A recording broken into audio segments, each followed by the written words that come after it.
रामायणे वाल्मीकि आदिकाव्ये चतुर्विंशतिः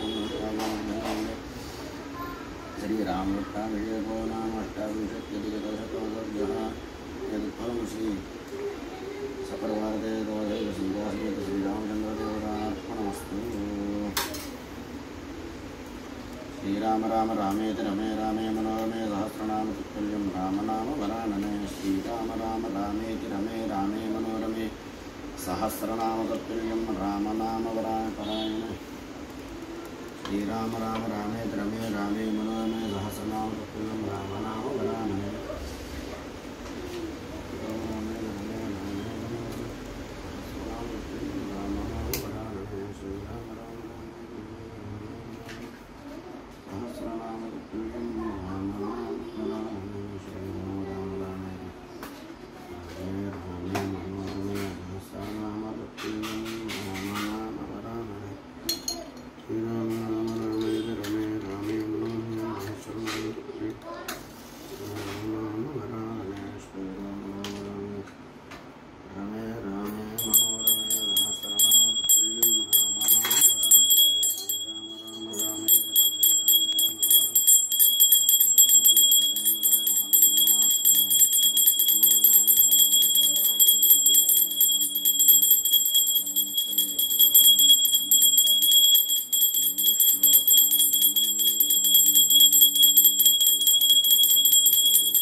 श्रीमद्रमारमण गोविंद हरि गोविंद